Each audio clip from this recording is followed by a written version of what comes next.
नमस्कार मित्रों, पुनीत एस्ट्रोलॉजी हिंदी के अगले वीडियो में आपका बहुत बहुत स्वागत है। आज मैं एक छोटे से कन्फाइंड स्पेस से वीडियो बना रहा हूँ क्योंकि शुक्र भी कंबस्ट होने वाले हैं, अस्त होने वाले हैं। शुक्रदेव 16 फरवरी को अस्त हो जाएंगे और 17 अप्रैल तक अस्त की अवस्था में रहेंगे।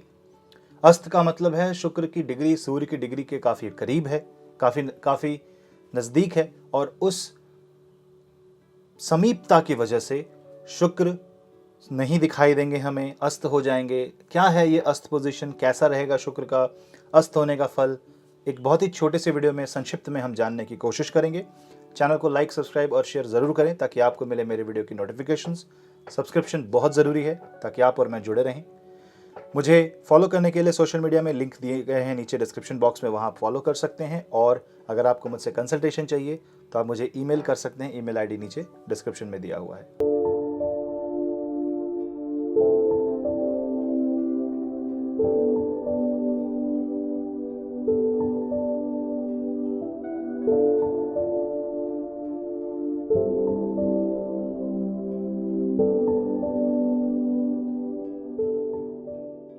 शुक्र प्रेम के ग्रह हैं। शुक्र लग्जरी दर्शाते हैं।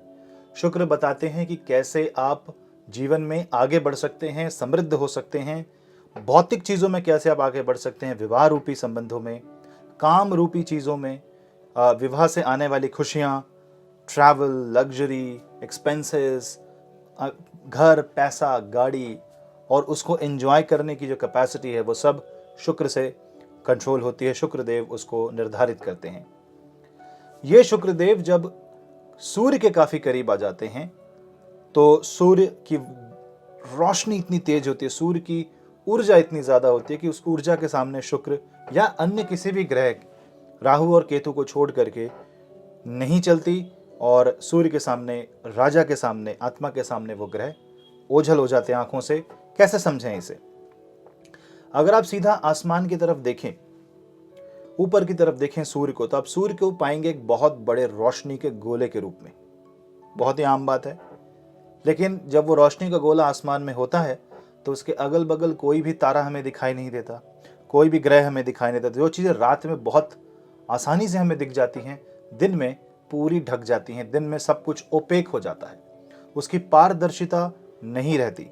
अगर उस वक्त शुक्र सूर्य के नज़दीक है, इसका मतलब है कि अगर हम सूर्य की तरफ देखेंगे तो शुक्र आसपास ही है कहीं, पर सूर्य की रोशनी हमें उसे देखने नहीं देती। हम कुछ भी कर लें, हम शुक्रदेव को नहीं देख पाएंगे। इसका मतलब है कि वो लाइन ऑफ साइट से दूर चले जाएंगे, वो हमारे आसमान में दिखाई नहीं देंगे। हमें दिखाए, वो हैं पर दिखाई नहीं देंगे। इसका परिणाम क्या है, इसका ऋषियों ने क्या इसकी तर्क दिया है, क्या इसका सिंबॉलिज्म है, आइए उसको समझते हैं। शुक्र प्रेम के ग्रह हैं और जब शुक्रदेव सूर्य के सामने अस्त हो जाते हैं तो प्रेम ईगो के और अहंकार के सामने झुक जाता है। ऐसे समय में अहंकार बहुत प्रबल होकर के आ सकता है। ऐसे समय में ऑपरेशन आ सकता है। ऐसे समय में कोई किसी इंसान को, व्यक्ति को दबा सकता है। मन की इच्छाएं दबती हैं और प्रेम संबंधी चीजों में भी विकार उत्पन्न होता है। शुक्र की अस्त अवस्था शादी, विवाह संबंधी चीजें, विवाह कार्य में बिल्कुल भी बहुत ज्यादा अच्छी नहीं मानी जाती। अब आपको देखना पड़ेगा कि आपकी कुंडली में शुक्र और सूर्य की स्थिति कैसी है। अगर आपकी निजी कुंडली में शुक्र नीचस्थ है तो इस टाइम फ्रेम में आपको आध्यात्मिक उन्नति का जरूर अनुभव होगा, परंतु भौतिक उन्नति में आपको उतना मजा नहीं आएगा, आप रिलेट नहीं कर पाओगे उन चीजों से। और वहीं अगर आपका सूर्य कुंडली में नीचस्थ हैं तो यहाँ पे बहुत ज़्यादा जेलसी और बहुत ज़्यादा मतलब ईर्ष्या उत्पन्न होगी, कंपटीशन की भावना आ जाएगी और इंसान नकारात्मक शक्तियाँ, जिसको कहते हैं कि काम, क्रोध, लोभ, मोह, भेद, अहंकार, इसमें लिप्त हो सकता है। अस्त होने के कारण शुक्र हमें दिखाई नहीं देता तो हमारे पास कुछ चीज़ें हैं फिर भी हमें दिखाई नहीं देगी। हम शायद भूल जाएंगे कि हमारे पास वो गुण हैं, हम भूल जाएंगे कि हमारे पास वो शक्तियां हैं। इसका मतलब ये भी है कि आप उन चीज़ों के पीछे भी भाग सकते हो जिसके पीछे आपको भागना ही नहीं था, वो आपको मिल जाती अगर आपको दिखाई देती तो। इसका मतलब ये भी है कि शुक्र अगर खो रही हैं तो लग्जरी चीज़ें भी, अननेसेसरी एक्सपेंसेस दुनिया में बढ़ते हैं। आपको अननेसेसरी एक्सपेंसेस को कंट्रोल करना है। जैसे आप सोना या चांदी या कोई भी इस तरह का कोई कीमती अगर वस्तु खरीदने की कोशिश कर रहे हैं तो समझ लें, पूरा देख समझ लें कि उसकी ज़रूरत इस वक्त आपको है। आवश्यकता अनुसार ही अपना खर्च करें, पैसे निकालें, अन्यथा आपको कष्ट हो सकता है। 2-3 बातें और यहाँ ध्यान देने वाली हैं। शुक्र जब सूर्य के सामने अस्त हो रहे हैं तो वो मकर से लेकर के मेष राशि तक अस्त रहेंगे, क्योंकि शुक्र जो है वो कुंभ राशि, शुक्र पूरी मीन राशि और स्टार्टिंग का जो मेष राशि अश्विनी नक्षत्र का जो समय है, पूरे ड्यूरेशन में वो अस्त रहेंगे। और सूर्य कहीं ना कहीं साथ ही साथ चल रहे हैं शुक्र के साथ। इतना बड़ा अस्त समय है आ रहा है शुक्र का, तो वृषभ और तुला राशि पे इसका बहुत गहरा प्रभाव पड़ेगा। वृषभ राशि में राहु और मंगल उपस्थित हैं। राहु और मंगल वो भिड़ रहे हैं, आपस में झगड़ा कर रहे हैं, क्योंकि मंगल 22 फरवरी को वृषभ राशि में गोचर कर जाएंगे। उसके लिए मैं अलग से वीडियो बनाने वाला हूं। तो यहाँ पे ईर्ष्या, द्वेष, परिवार में कलह, रिश्तों में कड़वाहट, दोस्तों की दोस्ती टूटना, भाई भाई का लड़ना, आपसी घर में कलह हो जाना, अंतर्द्वंद पैदा होना, ये बहुत आम बात हो जाएगी। अहंकार की वजह से आप किसी से जेलस खा करके, किसी से कंपटीशन लगा करके आपके मन में वो भावना आ सकती है, क्योंकि गोचर में है। किसी पे ज़्यादा आएगी, किसी पे कम आएगी, कोई इसको मान लेगा, कोई इसको दबा करके अपनी चित्त और अपने अनुभव से इस पे काबू पा करके सकारात्मक रास्ते चलेगा। लेकिन चूंकि पूरे सबके ऊपर ये एनर्जी आ रही है तो इसको समझना ज़रूरी है। ऐसे समय में प्रेम और विवाह संबंधी कोई भी निर्णय ना लें, बहुत ज़्यादा इन्वेस्टमेंट बिल्कुल ना करें। कोई भी नया काम अगर बिजनेस कर रहे हैं, अगर वो शुक्र से संबंधित है तो उसको भी सोच समझ के चलें। तो यहाँ पे आपको अपनी ईर्ष्या को काबू करना पड़ेगा, कंट्रोल में रखना पड़ेगा, और अपने परिजनों के साथ रिश्तों में कड़वाहट ना आए, इसका भी ध्यान रखना पड़ेगा। महिलाओं के सम्मान और उनके उन्नति के लिए आप क्या कर सकते हैं, अपना योगदान समाज में ज़रूर दें, और सामाजिक कार्यों में भी आप अपना पार्टिसिपेशन ज़रूर दिखाएं। कुछ भी करें, आपकी कैपेसिटी में जो भी हो ज़रूर करें। अच्छे कर्मों को करने से शुक्र अच्छे होते हैं, और यहाँ पे शुक्र के बीज मंत्र का भी आप जाप कर सकते हैं। भगवान विष्णु का जाप आप करें, भगवान शिव का जाप करें, महालक्ष्मी का आप जाप करें, घर में श्री यंत्र की स्थापना करें और श्री सूक्त का पाठ ज़रूर करें। इसके साथ साथ सुबह जल्दी उठने की कोशिश करें, सूर्योदय के पहले प्रातःकाल ब्रह्म मुहूर्त में, और सारी पूजा की विधि हैं, जो पूजा आप करना चाहते हैं वो सब के सब आप ब्रह्म मुहूर्त में करने की कोशिश करें। संध्या की आरती भी ज़रूर करें, और माँ महालक्ष्मी की आरती दिन में 2 बार करने से शुक्र जब अस्त हैं तो उसमें बहुत लाभ मिलेगा। अस्त का मतलब ये भी होता है कि वो लाइन ऑफ साइट से दूर है। इसका मतलब आपको परामर्श की बहुत ज़रूरत होगी।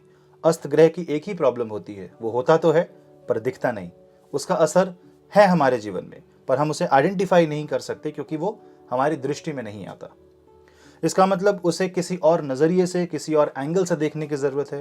यानी आपको या तो अपनी कंफर्ट जोन और अपनी दृष्टिकोण को बदलना पड़ेगा, दूसरे दृष्टिकोण से देखना पड़ेगा, या किसी दूसरे व्यक्ति की दृष्टि से उसको देखना पड़ेगा, जो कि एक योग्य पुरुष है, जो कि एक ज्योतिषी है, गुरु हैं, आपके संबंधी हैं, परिजन हैं, माता पिता हैं। उनका ओपिनियन ज़रूर लें। लेकिन एक बात याद रखें, जिसका आप ओपिनियन ले रहे हैं उनका शुक्र या चंद्र अस्त अपनी निजी कुंडली में ना हो, क्योंकि अगर उनकी कुंडली में भी शुक्र और चंद्र दोनों में से कोई भी ग्रह अस्त हैं तो आपको उनके ओपिनियन में भी वही कंफ्यूजन दिखेगा जो आपके मन में कंफ्यूजन है, क्योंकि उनके ऊपर भी तो उन्हीं ग्रहों का असर हो रहा है।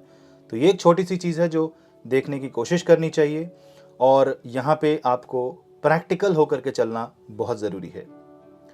शुक्र जो है वो काफ़ी क्रूर ग्रहों के साथ, शनि के साथ, सूर्य के साथ रहेंगे। काफ़ी लंबी जर्नी है। जब उच्च के रहेंगे तो भी वो सूर्य के आसपास ही रहने वाले हैं। ये एक ऐसी दिक्कत है जिसमें शुक्र बहुत हीटअप हो जाते हैं।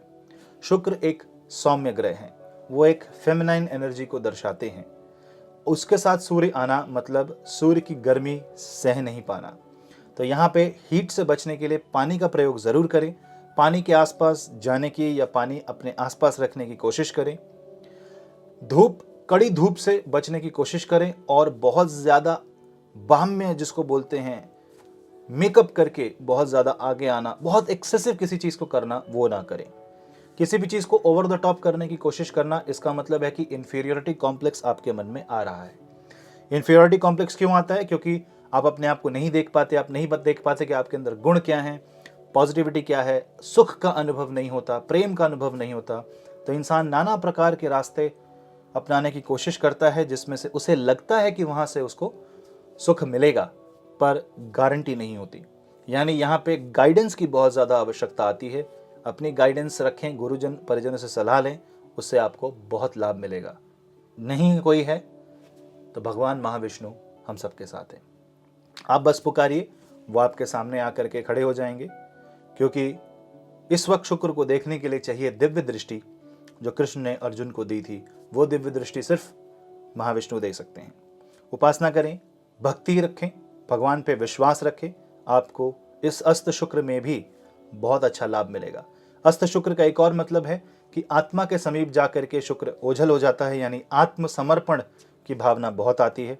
तो अपनी आत्मा को ईश्वर के रूप में ईश्वर के समक्ष समर्पित करें और बहुत ज़्यादा ग्रैटिट्यूड, थैंकफुलनेस ये ज़रूर दिखाएं, धन्यवाद करें परमात्मा का, और हम्बल रहने की कोशिश करें। सर झुका के चलने में, ईश्वर के सामने सर झुकाने में कोई बुराई नहीं। इसी के साथ मैं इस वीडियो का अंत करता हूँ। मिलता हूँ आपसे ऐसे ही अगले वीडियो में। तब तक के लिए मैं आपका होस्ट पुनीत। नमस्ते।